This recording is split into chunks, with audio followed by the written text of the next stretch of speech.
we are going to go. Cool.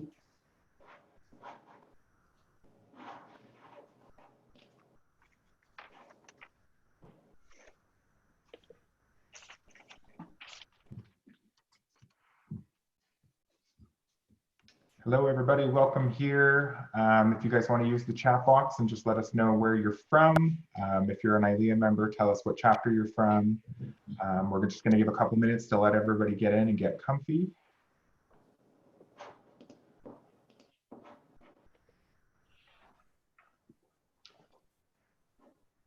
San Antonio, Calgary, Los Angeles, Phoenix. Donna is here from Rhode Island, Nashville. There you go. Look at you all go. Awesome. Hello, Sharon. Boston, Minneapolis. Awesome. If you're just jumping in, jump into the chat box. Let us know where you're from. I'm happy to have you all here. We've got a great turnout today, so we're just going to give one more quick minute to let everybody get settled. So many friends out there. I know. Right? Lots of familiar faces here today. Some new faces too, which is awesome. Even better. And Finzer, hello. Only a couple hundred people, you know, they're really interested in hearing from you, Jason. So we're off to a great start. No pressure. No pressure. Awesome. I'm sure we're going to get some more that will come in, but we've got a great topic today. So I'm going to turn it over to Corinne Kessel with the ILEA Board of Governors, and she's going to get us kicked off with some housekeeping notes and some intros. Corinne, take it away. Great. Amazing. So on behalf of the ILEA International Board of Governors, thank you so much for choosing to be here today. We've had over 200 people register for this session, which is awesome to see. So it tells us that event profs are eager and ready to talk about what the future might look like for meaningful experiences now and in the near future. There's been so much conversation online about what do the events in the future look like, and how will the experiential event industry look the same after this. Nobody knows the answers yet, but we all have a vested interest in not only following our local government and health officials for guidance and reopening, but to roll up our sleeves and help shape the future events ourselves as best we can. ILEA is committed to leading the conversation for our members and the industry as much as we can, which brings us here today.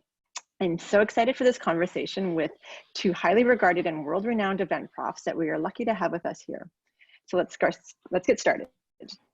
The chat box we have for sharing thoughts and comments, and then the Q&A area will be for questions that you want answered by Tahira and Jason. There's a like button that you can move your questions up to the top. So if somebody's already written a question that you want pushed to the top, just use that so we don't keep having the same questions asked. The meeting is being recorded and will be shared on ILEA Hub tomorrow. And on to my dear friend, Tahira, and fellow Vancouverite, Tahira Endean, CMP, DES, CED, ABC, 1, 2, 3. Tahira is the head of events at Site Global and the author of Intentional Event Design, Our Professional Opportunity. She is a curious and inquisitive event producer who is passionate about intentional event design and the integration of now ubiquitous technology to enhance the human experience at events and every day. Tahira is deeply committed to the industry and has been recognized for a range of contributions, including being named a top 20 trendsetter by Meetings Today in 2018, and she was recently honored as MPIBC's Chapter Mentor of the Year. In 2016, she was named a MeetingsNet Changemaker. In 2015, she was named one of the top 5 women in event technology, and not surprisingly, was inducted into the Meetings Canada Hall of Fame in the Big Idea category. Her knowledge is shared in the 9th edition of the CIC manual, which provides a framework for the CMP studies, and you will often find her speaking around the globe at industry events. The pandemic means that her husband has seen more of her in the last 2 months than he has probably seen of her in the last 20 years. Driven by a fascination with what we are learning about neuroscience and the power of the 5 senses to enhance memory, knowledge retention, and improve connections, she is continually seeking appropriate ways to design the most relevant incentive, meeting, and event environments. An instructor at the British Columbia Institute of Technology, she instructs both in special event planning and sustainable event management. Tahira also loves travel, cooking, time with her family, and anything with bubbles. Welcome, Tahira, and thank you so much for helping us put this together and for leading the conversation today. And we also have with us Jason Megson. Jason Megson is the Vice President, Managing Director of George P. Johnson, UK and the Nordics. An industry veteran over the past 2 decades, Jason has worked with a wide range of brands, including IBM, Gartner, Cisco, NetApp, McLaren Automotive, and Equinor. Under Jason's leadership, GPJ has expanded its operations to Norway, operating a new office in Oslo. Prior to GPJ, Jason held a number of diverse roles across a variety of industry sectors. Past positions include working as a rigger, private investigator, stockbroker, and engine parts salesman. This myriad of experience has given him an empathetic and holistic view of the industry and became the stepping stones to his roles as the head of Experiential EMEA at Ogilvy Group and deputy head of Experiential at BD Network.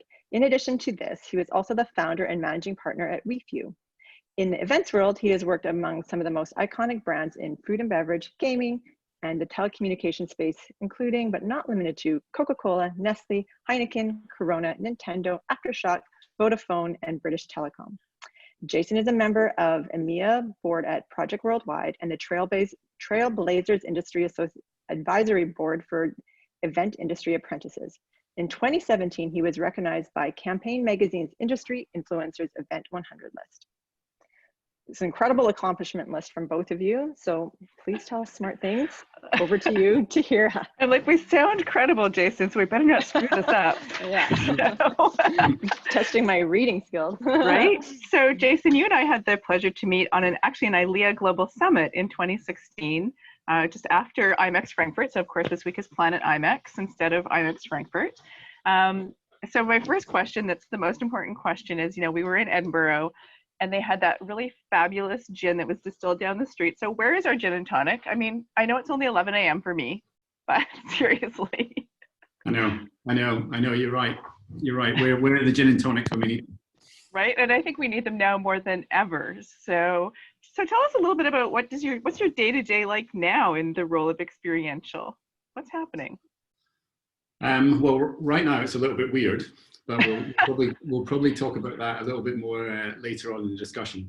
I mean, as was covered a little bit in my bio, my role is to look after the UK and Nordics operation of GPJ, which hopefully some of you have heard of. We're 106 years old as an agency, been around a long time, around about 2,000 staff globally.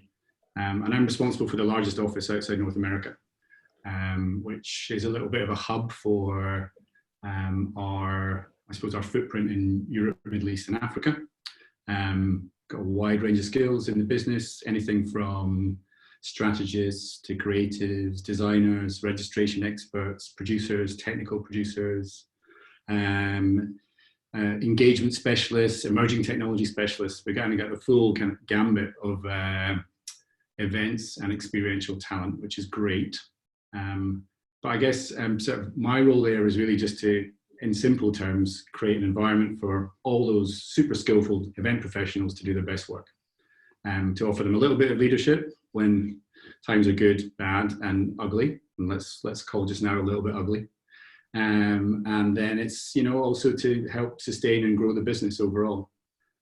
So we've had a good 5 years of growth. And now we're in an interesting period of pausing and reflecting, and we'll talk a little bit about that on this call. This is what I feel like. It's like pause, lurch. So it's really, that seems to be how it's going. So let's just get the, the stuff that we're all talking about out of the way, which is we've all pivoted to virtual. So we're all tired of the word pivot. We're all a little tired of the word virtual. And for many, this is a massive learning curve, whereas others, including where you are, you've been successful at delivering virtual and hybrid events, combining those live and offline audiences for some time, and I was looking back through my notes from when we were together in 2016, and, we asked the question, will virtual and virtual reality take away from the human experience? So let's start with that. So what are you finding so far in terms of client expectations for their virtual events? Yeah, I mean, I think it's a really good question, and as we all are pretty sick of the term pivot. I've seen it come up in the chat already, and I'm certainly a bit sick of it myself. But it's driven a lot out of a mixture of kind of survival and necessity. So, you know, as you said, we have been involved in seeing how we can use technology to augment and enhance some of our experiences through virtual and hybrid events, and some of these again have been driven by world events. So the last time we probably put on something of really significant scale for one of our clients, Cisco, was because of the ash cloud in like 2006, when air travel was cancelled, and there was this big issue because of this volcano in Iceland that kind of ground everyone to a halt for a few weeks. I was trapped in Paris. It was wonderful. Yeah, it's a tough gig. Some others were trapped in other places that were not quite as glamorous. So yeah, we've got experience in it, but I think, you know, clients are probably feeling from their perspective that this is just a really sort of challenging period for them as well, because don't forget that from an agency point of view, we're talking about survival and necessity, but if a client is a client event professional within a big blue chip organization or any other organization where events are a key driver for them, they're feeling like, hey, well, where do I add value in this business now that my day-to-day, my 9 to 5, the thing I've trained all my life to be great at, is now grinding to a halt. So they are looking to agency partners to support them there. But you know, they're humans as well, so they're learning fast, and they're fighting for their own survival.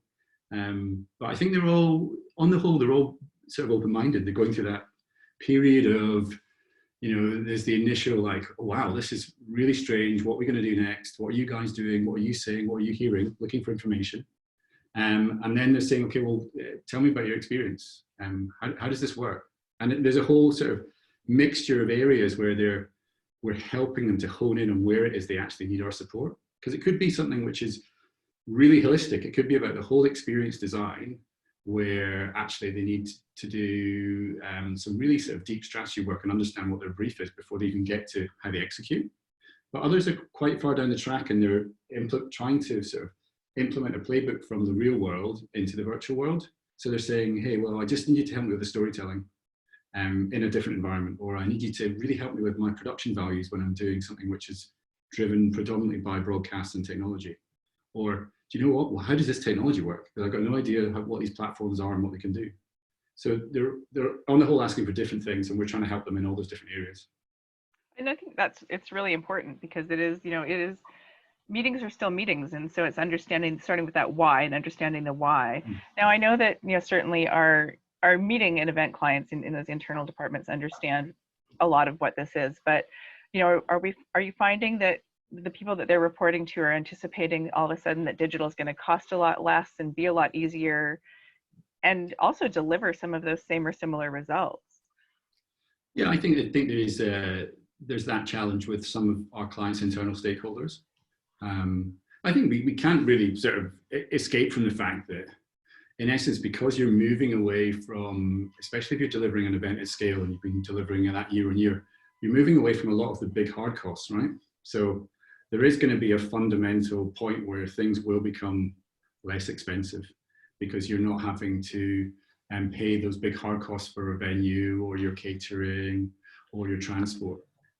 So once those sort of come out of the mix, then yeah, we are trying to hold our clients' hands and help them educate some of their internal stakeholders about, hey, well, if you really want to deliver something which isn't just an death by PowerPoint online kind of Google Hangout, then you're going to have to go through a process. You're going to have to understand your audience really well. You're going to have to understand how your audience are now functioning within a very different environment, and then how they can absorb and be sort of surprised and delighted by the content that they're receiving through essentially a screen.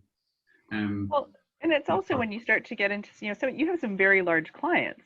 Yeah. So with some of those larger clients, they're not going to have a 100-person meeting that's going to be suitable to a Zoom environment. So it starts to, the complexities of putting on a 10,000, 20,000, 50,000 person virtual event are very different. Yeah, they are. Yeah, with some of our technology clients as well, and there's that sort of quite interesting kind of almost irony where we have some of the greatest technology clients as part of our portfolio, But when they're faced with this challenging environment where they can't deliver events in the real world, their technology product stack isn't really built for doing events at scale online. And some of them have been really, really honest and just admitted that and say, hey, originally we'd want you to use our technology because it's great and we sell it around the world, but do you know what? I don't think that it's right for delivering this message to 10,000 online registered attendees. So that's been an interesting leap for some of them to be some of them, they've been really humble and said, what's the best platform out there? And some platforms are having to adapt quickly as well because they were part of an event technology stack, which meant it wasn't maybe their primary product that they were selling. So interestingly, some of the other businesses that haven't really said that virtual events are their kind of primary product have suddenly realized that actually, do you know what, that thing we were kind of noodling around with is really very good. Let's just polish it up and talk to some of these great client contacts and agencies. And we've seen some good results there, but people are still learning. They're learning. Absolutely. And I think, I want to go back to one of the things that you just said is, when you take out the costs of travel and your hotel and your food and beverage, let's talk about that elephant in the room. So you have this highly experienced team of event experience artists and designers. We are building things that are this commodity. We have people who are worth their weight in gold to create transformative human experiences. And a lot of that is tied to environment, venue, food, and beverage. Yeah. They truly understand how humans of all types are going to react in a live event environment. And they're really building those purpose-driven spaces that drive results through engagement, entertainment, all of that whole experience. So we know that the same team and can also pivot, right? And they can build those engaging virtual experiences, build on the content and the messaging, and aid in delivering that excellent online experience, which also, that takes a lot of time and expertise. Of course, what it doesn't take the same amount of time, it takes the same amount of time to build the content piece of it, but now you've lost some of those other pieces of that core business. Yeah. So that means what we're seeing is that basically most of the events are looking from an agency billing perspective, 10 to 50% of what you were doing. So, you're still offering value to your clients. You're still offering actually more incredible value to your clients because they do have to navigate this new space and still make it engaging. But how do we survive as agencies? And we're seeing some of these questions also coming up, similar questions in our chat, in the Q&A as well. So. Yeah, I mean, I think it's back to some of the things that you've said that fundamentally drive our agency even pre-COVID-19, which is value, right? So we're always, where we deliver our clients the most value is when we're doing the thinking and the creating, but from the perspective of being experts in our field, so understanding the environment, understanding the audiences. So as you said, those skills are transferable into a virtual world. But when you do see some of perhaps those service offerings that in this environment are much more commoditized, fall off of your billing schedule, that's tough, right? And I think there's no silver bullet in terms of an answer to how an agency from a billings and then all the other things that come with that in terms of the financial challenges, cash flow, managing all your talent and your people. There's nothing that I can say that would say, oh, we'll just do this and you'll be fine.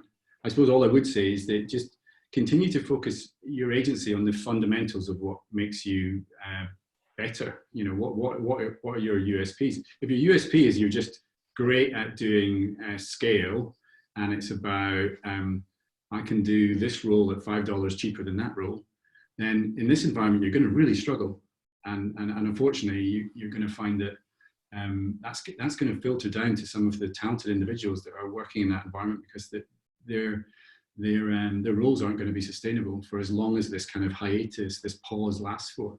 So I just, it's something that we've always focused on at GPJ, is just focus on value, moving up the value chain, and having flexibility in your people. We talk a lot about, in the UK office, about building a team of I-shaped and X-shaped people. So the I-shaped guys are those people with that deep expertise in certain areas, but we want X-shaped people that have a kind of core competency that they came into the industry with, that they're very passionate about, that they've learned about. But then you've got these sort of 4 arms and legs that they're are interchangeable, or they're constantly building on in terms of learning and development. And that gives them that flexibility. If you can sort of imagine like a a chemistry or a physics lesson in high school to kind of move around and join up in different ways. And that's how agencies and people can survive in these kind of extraordinary times. I love that. So now I do want to talk about, experiential. So GPJ, obviously a leading agency in this space, and you've been in this space for a long time. So can we start with, when we look at experiential, how do you define this? Gosh, it's a tough one, right? And everyone in this industry sort of grapples with it, and we all have our own sort of nuanced or what we think is a unique way of talking about it. But I suppose for me, one of the best ways to describe it is that we're trying to help a business or a brand or an organization to create a mixture of magic and meaning in a real life environment. Because what's the kind of the essence of what we do is that we add value by saying that we really understand the power of human experience and interaction and connections. And so if we were just telling brand stories without the environmental part of it, then we'd be in a slightly different part of probably the communications industry. But because we're adding some of that magic around the live environment and then bringing some meaning, if it's a brand or a business or an organization, as a message to pass, then we've got that really interesting mix of some of the things that you're very passionate about in terms of understanding the value of the space, understanding the value of how people move through spaces, how they engage with different things within environments. And that, for me, it's all about magic and meaning in a live environment. Can we just have a throwback moment? Can you tell me about what's one of your favorite live experiences that you've seen created? Well, all our work's great, of course. Of course. But and there's lots of great work that lots of other people are doing. I'm a huge admirer of just good work is good work. I think some of the work we've fairly recently done for Cisco in Europe in particular has been, for me, something that I've sort of, it's almost that sort of eyes wide open moment that you have as an event professional, where you're sort of standing at the back in probably a black outfit. Everyone else is having this sort of amazing time, and you're just going, wow, I was part of making this happen. And I think for us with Cisco, we created in what was a dead space for an event, which was like 15,000 attendees, which is pretty big for a European market. We created a playground, then became a park in year two. And the year two park was where we created these fantastic sort of immersive experiences which told Cisco stories that you would never usually expect to hear at this particular event. So the event is for Cisco network engineers, and they're there to learn, and they're there to connect and meet, and there's a show floor, and there's the keynote, and some of the sort of expected elements of a big event with that audience. But this playground allowed us to tell different stories, but it was really audience focused. So because this audience are relatively introverted, it was a space where they could just sort of learn about Cisco things, and they could break things and be part of the story. So they were driving artificial intelligence cars against each other. They were breaking out of a Tron-like environment, which was a security grid. They were learning about Cisco's CSR activities through a rain wall, where you took in an interactive umbrella, and as soon as the rain went on it, it projected the story inside the umbrella. So it was one of these things where we got a lot of great support from a client, but it was also for me, and which is always the most exciting types of great work, is when it's just so audience focused, and the results in terms of that level of engagement and feedback around, I didn't know Cisco did this, and kind of other more sort of softer event measures, like the amount of content that was created in that space, was just astronomical. And the client was like delighted that they'd managed to find that extra budget to do that. So for me, that was some really exciting and top work that we've done.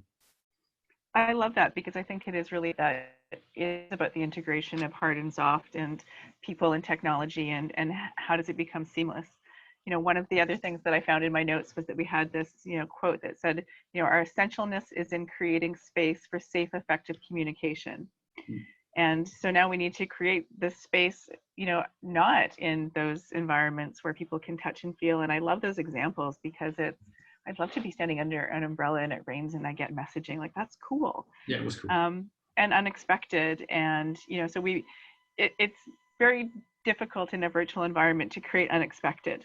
Yes. And those surprise and delight. So it can be done, but it has to be done in, you know, ways that are very different. And, you know, one of the things that I've been seeing when we look at experiential in probably the last week, you know, we went from everything being, sorry to pick on Zoom, but everything being sort of a Zoom format to, I've had probably between 5 and 10 different messages this week where people are sending us soundscapes now. So we've moved on to from those other senses of only looking at each other, but now let's, you know, hear things and listen to things. And, you know, as soon as somebody can give me the smell-o-vision, I'm so in.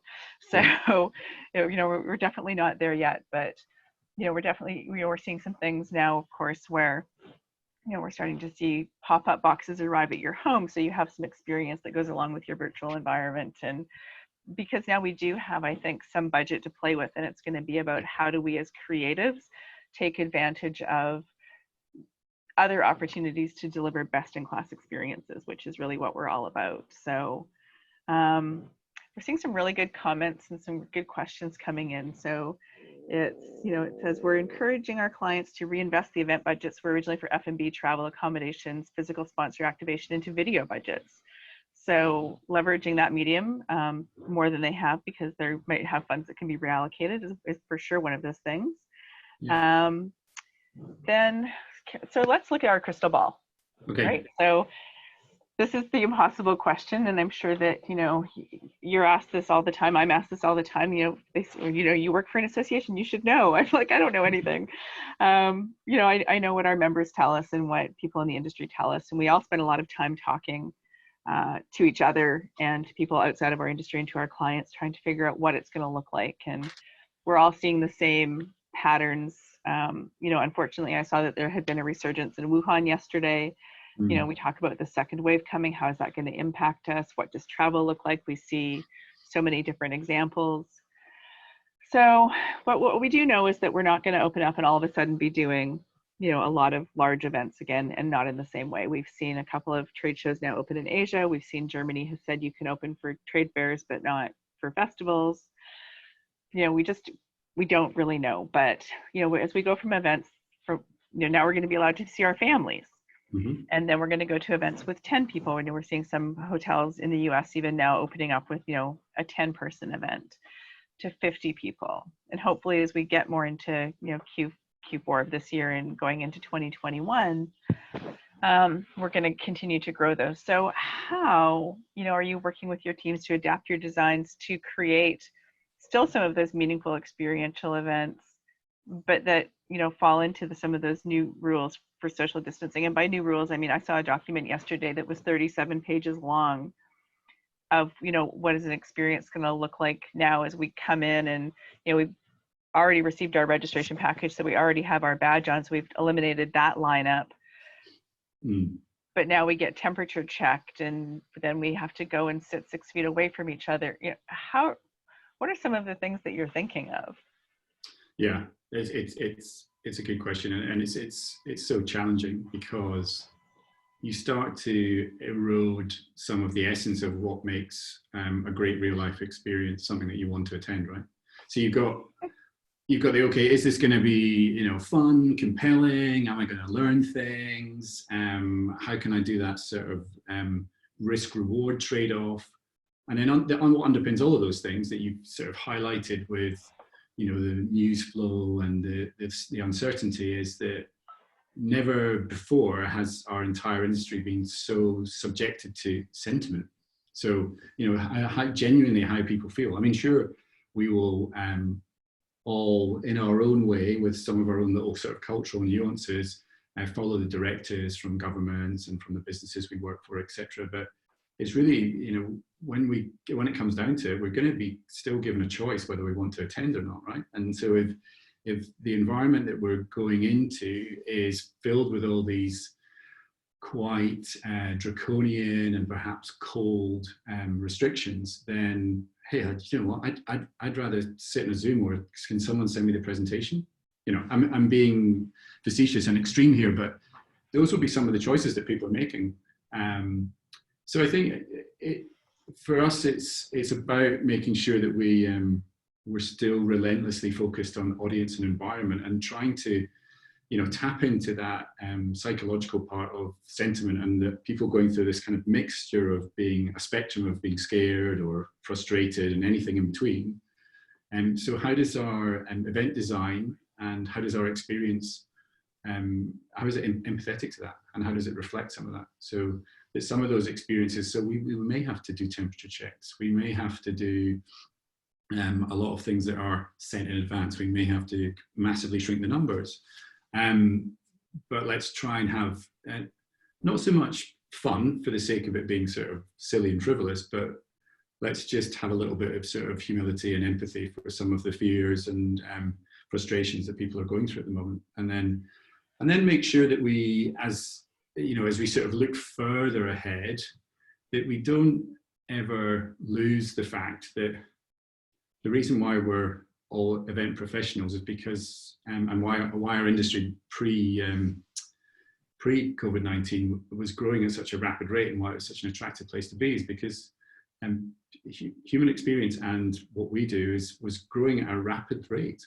You look at anything, and you'll remember from our discussions when we were at the Global Summit, was that there were experiences that people were searching out for across a broad spectrum of humanity, and that was just growing year on year. People were moving away from spending their hard-earned dollars on things and spending their hard-earned dollars on experiences. Now that's a little bit more focused on the kind of, I suppose, the consumer world where it's festivals and entertainment, etc. But there's so many sort of parallels with what we do in our world, which is a little bit more business event focused, and also the talent cross fertilizes between both of those sectors.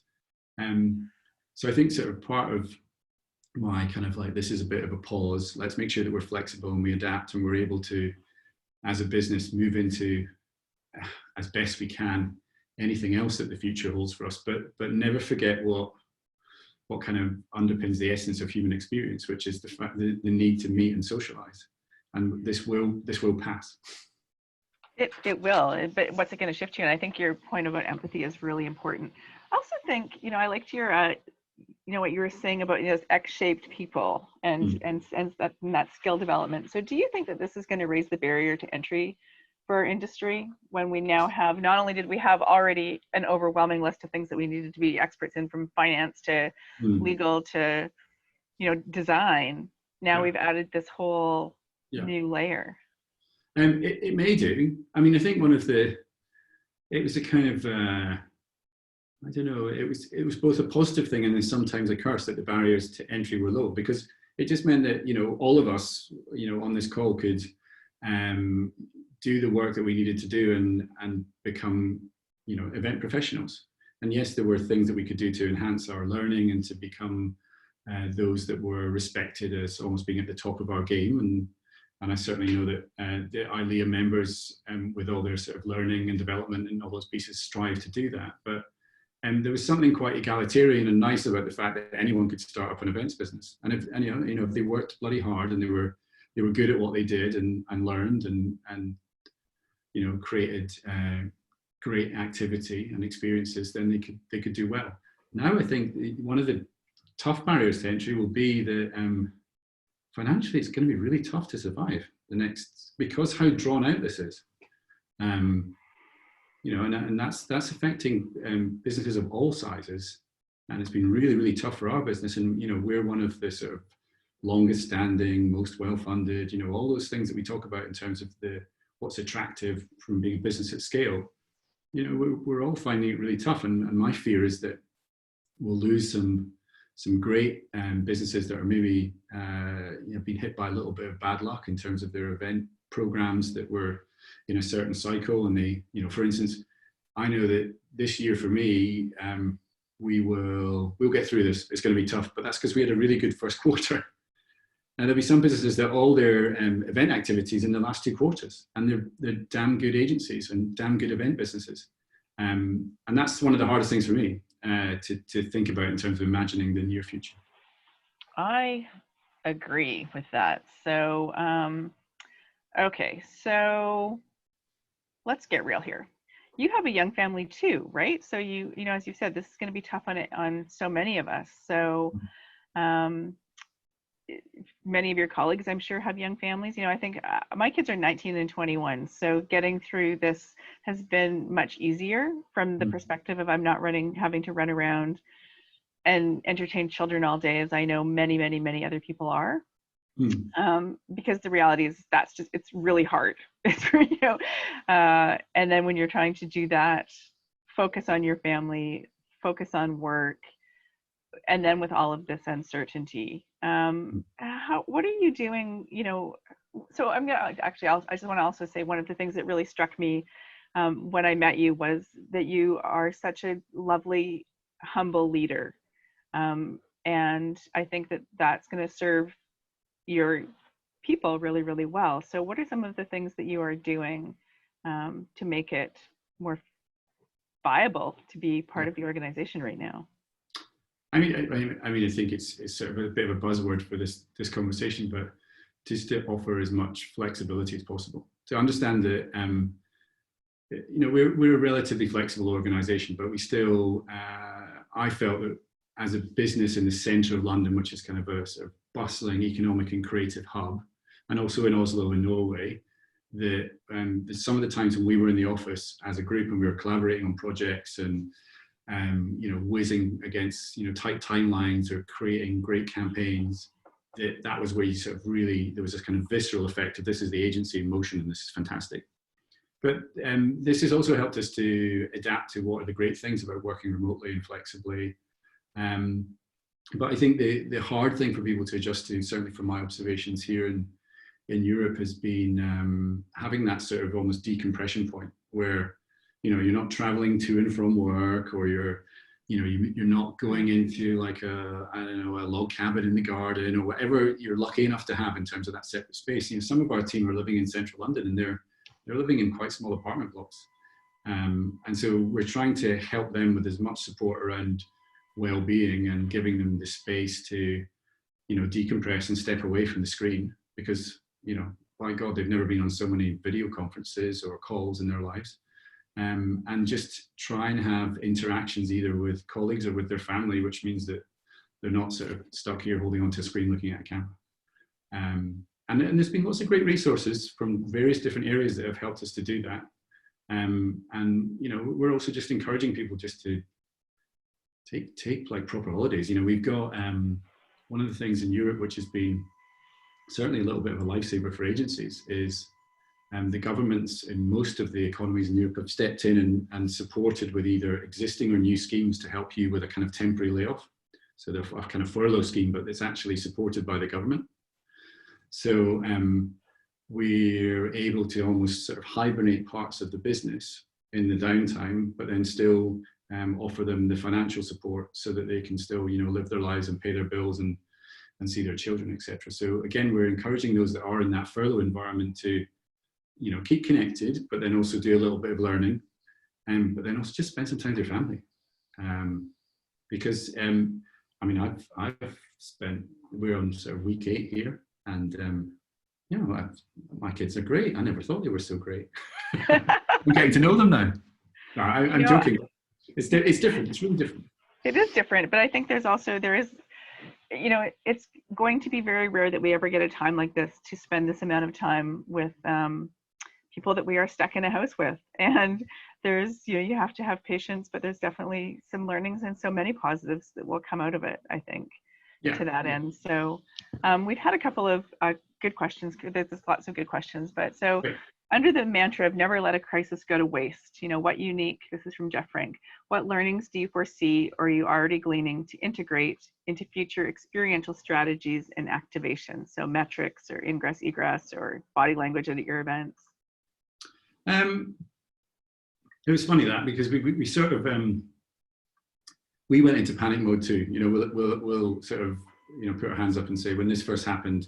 So there was like a 2-day or maybe a 2-week period where I was saying, we're going to get through this. This isn't going to be as bad as everyone says, staying sort of almost ridiculously optimistic and positive. And then once we got through about 2 weeks, the optimism sort of fell off a cliff.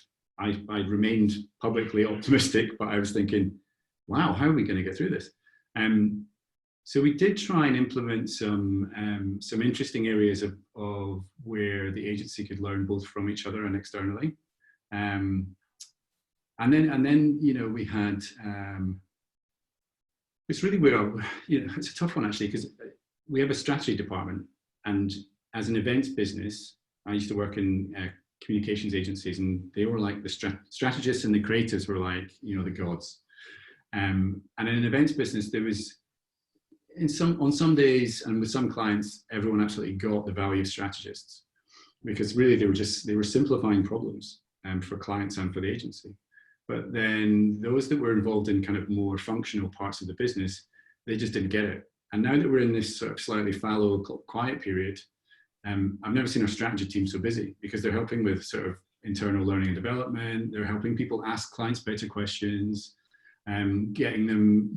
helping our entire team to become more curious, because naturally our strategy team are just, you know, they're like sort of magpies. They're always looking for new shiny things and interesting things. So, you know, some parts of our agency have really shown, and they've really sort of leaned in consciously and subconsciously to support the learning journey.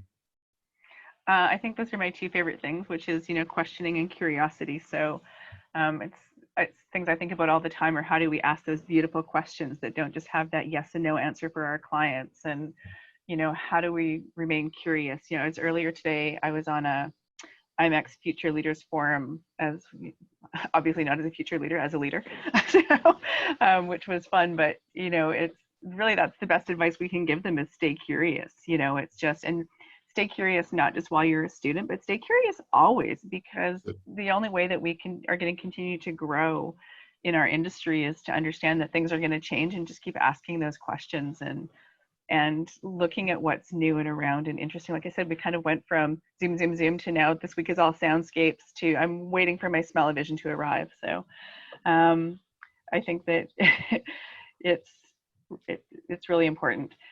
There's been a question that is, you know, if we've seen people do virtual meetings in, they've said the beverage space, but really any space where product samples have been sent out. So, if you know, I've definitely seen some examples of that. You know, you've been seeing your clients doing?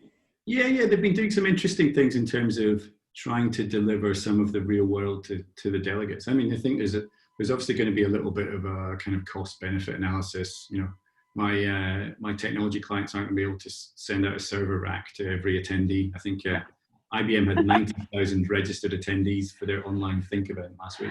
Yeah. So that would have been pricey. Amazing.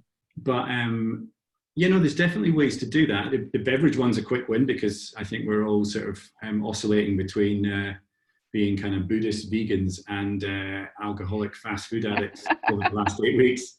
So yeah, I think we're all fans for deliveries. We've been doing some good work, a little bit more on the kind of delivery and production side, where we've been working with partners to deliver little kind of home studios to speakers.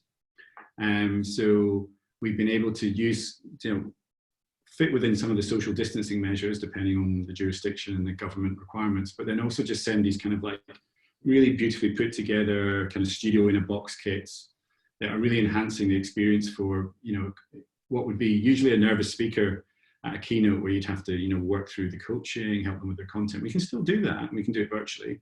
And they just have this sort of box that just turns what is a kind of a laptop with a grainy connection into something which is a little bit more slick, and that just gives them more confidence. So that's been one of the areas where, I suppose, in our B2B space, we've seen the value of sort of sending things out to kind of enhance the experience.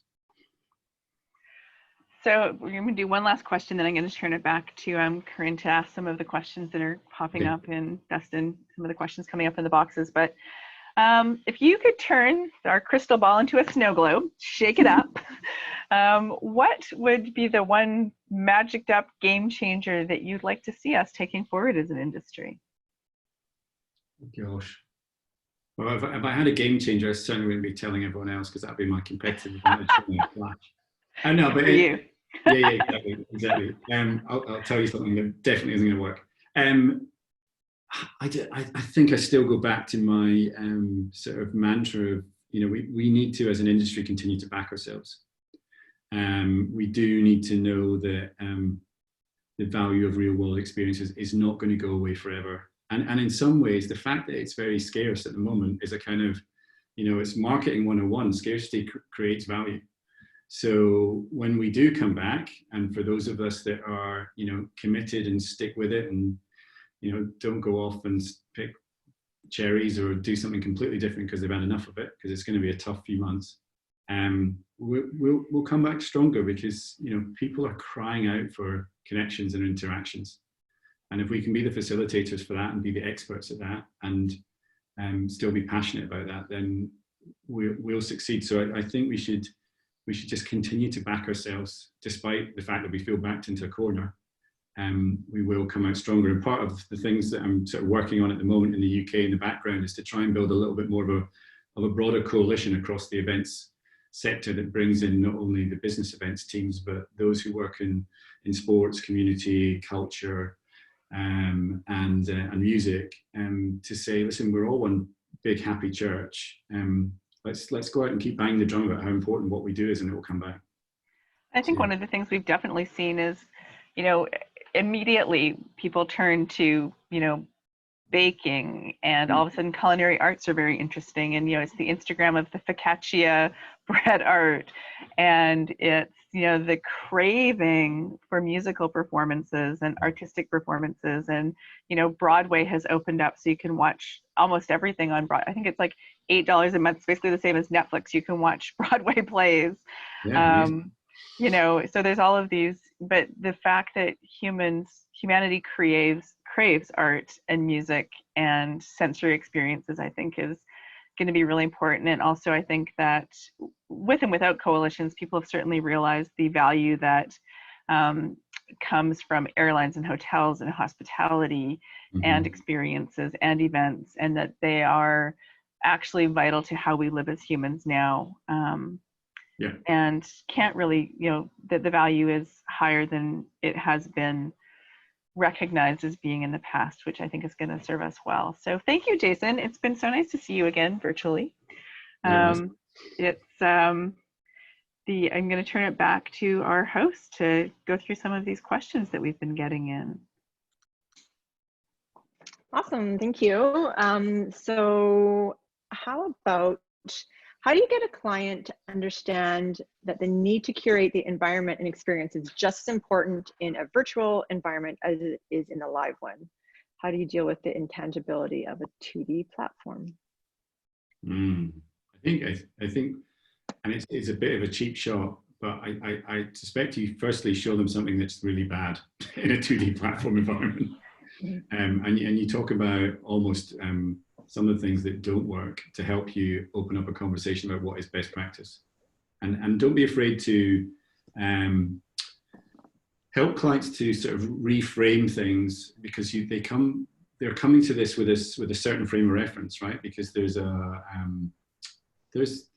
not as simple as there is an event playbook, but there are some kind of fundamentals that you need to understand and know how they fit together to put on an event in the real world.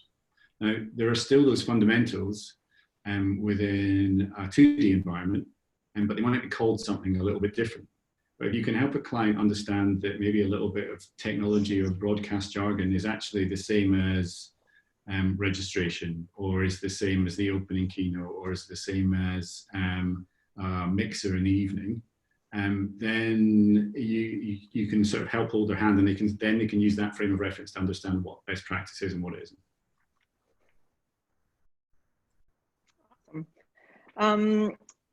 In the climate we are currently facing, what do you think are the top 3 points of action you would want your department or company to do moving forward with events, besides the temperature checks, masks and gloves, staying safe? Ooh, gosh. I'm going to take it back to what you said, Jason, at the beginning, which is about empathy, right? So understanding that, how do we provide people with the right, where we used to, you have your FAQ, know before you go. Our know before you go now just has to shift so that people can understand how we will keep them safe and comfortable. And looking at some of the examples that are coming out right now, the Vision of Healthcare meeting that Preview had an article on recently was maybe not want to go to an event ever again. You're going to get your temperature checked. You're going to get your COVID test on the first day. You're going to get temperature checked every day. There's no food and beverage. So now it's lunchtime. So now I need to leave my venue, try to go and find somewhere that's serving food and beverage at 25% capacity with my 2 people that I might be allowed to talk to across there's just everything about it just makes me feel like meh about, about going.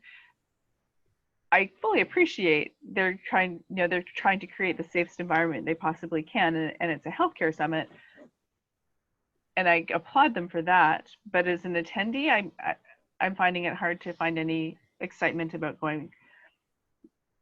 So I think that it's, what are going to be the things that are going to make it? It's going to be about showing them understanding what that plan is, and understanding people are going to spend time poking holes at our plans and asking questions that, we're probably still just trying to work out what the answers are to them, and understanding that our events aren't going to be 1,000 people right now. It might be a hub and spoke, might be, more regional and connecting those regions virtually, but also understanding that those things don't happen by magic. They happen by hard work and good planning. And that when you have good agencies behind you doing that hard work and planning, you're going to create that better experience.